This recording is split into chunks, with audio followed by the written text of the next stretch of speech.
Hey team, it's Darren. This video is meant to address one of the more prevalent questions we've been receiving recently, and a number of you as group leaders have been asking. I've been working with zone leaders to kind of gather these common questions and then shoot a couple videos, so hopefully we can continue encouraging one another with our wisdom, our experiences, some great ways to address and tackle these questions. So today's question, I wrote it down so I got it correct. Today's question is this: is there a way to challenge my group members in a healthy way towards healthier habits and less acting out without sounding like a jerk or it sounding like condemnation? I'll say that again. Is there a way to challenge my group members in a healthy way towards healthier habits and less acting out without sounding like a jerk or it sounding like condemnation? And it reminds me, first it reminds me of a story, because I think the core of this question is focused on how do I help people take steps forward? How do I spur them to grow and make changes?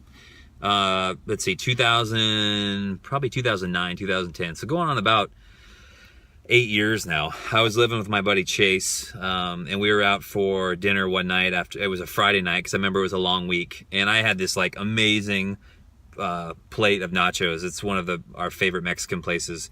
Nachos, bacon, guacamole, like 3 layers of cheese. It was amazing. I had one of my favorite beers. Like, we were just sitting down for a great meal.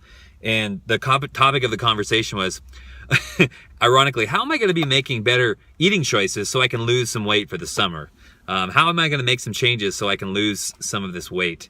And I just remember him looking at me like, do you see the irony of this moment?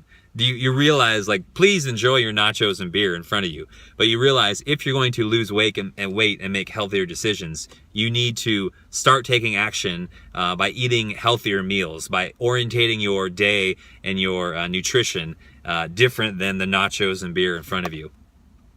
And so I use that story to illustrate the point that there needs to be a change, there needs to be action taken. And we all know this, and that's why we're group leaders.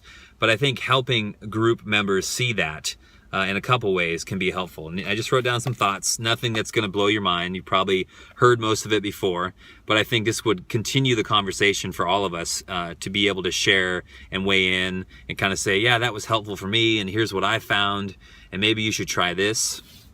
That's the goal of this video. So a couple thoughts. First, I think just being human and finding common ground with your group members is a great start. And you all do that well because you're leading a group and you want to naturally give back to others. That's why you're here. You're wanting to point people towards recovery. But don't glaze past the fact that as you are just relating to them as another human being, as someone who has struggles, as someone who's went through seasons of recovery in their own life, that you're able to better convey the care and the love that you have for them. It's one thing for me to say, hey, Tony, I care for you. It's another thing for Tony to say, wow, I feel cared for by Darren.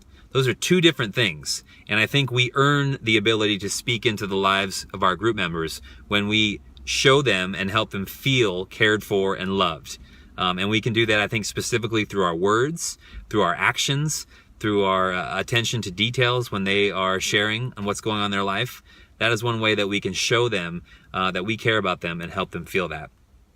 When we care for the person, I think that looks very practical. And here's some thoughts I had on that. One, as we are asking questions, I think it's important to seek to understand where they're coming from. Some of the best leaders I've worked with and been around the last 10 years were great at two things: asking questions and listening. And with the listening specifically, they were hearing the heart behind what I was saying, not just the words coming out of my mouth. And in the same way, I think we can use that for our group members. We can ask good questions about how their day was and what's going on at work and how's their marriage going and how are their kids and have they got a chance to take a vacation recently and what stress was on their mind this week and has anything changed since last week. Asking good questions help people themselves kind of dig into why they're really feeling what they're feeling. And as we ask good questions and resolve to be good listeners, I think we help kind of get down to the real root of what is causing some of this behavior. And then after that, after you've kind of heard thoughts and where they're coming from and how they got to the point where they had an unwanted behavior or they acted out in a certain way, I think a very healthy step is to ask what they think they should do. What do you think is a healthy next step? Some of the wisdom we've shared before with other group leaders that you all know and model very well is we as group leaders and people in this ministry, we can walk the road of recovery with you.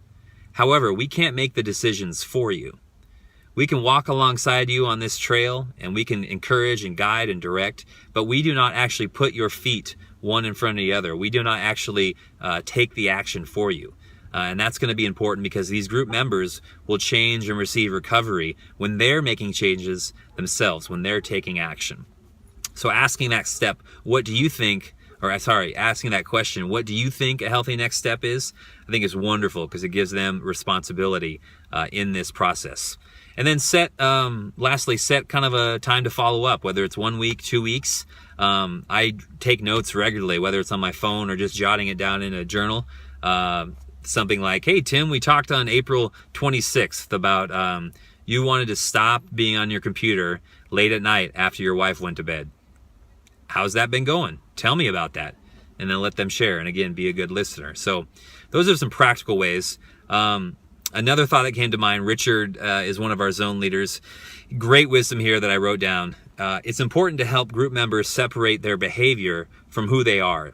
What he wrote down is help them separate the behavior from the person. And I love that because it reminds me of the Brene Brown bit on shame and guilt. If you've not researched that or watched that video, I highly recommend it because of this reason. Shame says, I am bad. Guilt says, I made a bad decision. Shame is saying, I'm a bad person, and guilt is saying, I messed up. I made a bad decision. And that's although very intricate, huge difference in my opinion, and at least in recovery. There's a big difference between having shame and having guilt about actions in your life. Shame, as we all know, breeds further secrecy. It breeds further feelings of being alone. It breeds further depths of pushing down and keeping this addiction or this way of life or these secrets away from anyone. Shame makes us feel like we're the only person struggling with whatever this is. Whereas guilt, I think in and of itself, acknowledges that I need to admit that I made a mistake and then take some action. Guilt shows, I shouldn't have done that. I want to take a different course next time. I think that's very important. Along those lines, helping group members understand that you are not your thoughts. That's another term you've probably heard. I think that would be helpful. Helping them understand that you are not your thoughts is very important because many of us, if not, I would argue all of us, have varying range of emotions and thoughts every day. I think about everything from Washington State University football, to my marriage, to my kids, to the shoes on my feet, to the lunch I'm about to have with a friend, to the coffee refill I'm going to get, to our bank account, to church, to volunteering, all these things. And along with those, a varying range of emotions.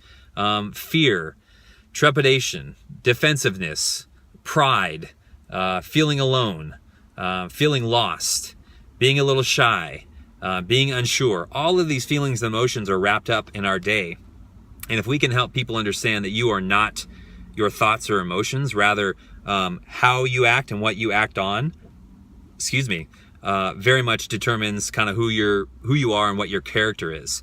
And I think the latter is the focal point. What you act on is what we can talk about in these groups. For example, if a guy is having struggle with masturbation from looking at pornography online, that the thought is coming in because of some stimulus, because he jumped online, he went to a site that he knows would have that. The action was masturbation. So let's focus on the action and how you got to that point. And the thought itself will come and go. And as many of us in recovery know, those thoughts can still circulate, but whether or not we take action on them can be a healthy or an unhealthy next step. And then lastly, I think a very fair and loving and honest question to ask a group member who is continually struggling in a certain way is, do you truly want recovery? Do you really want recovery?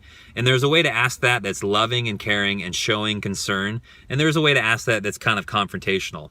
I think as you continue to lean into the relationship you have with your group members and help them feel and know that you care for them and their recovery, that question will sound more caring. It will sound like someone saying, do you really want this? because if you do, I can help guide you along the way. But if they don't, then obviously it's tough to make someone do something they don't want to do.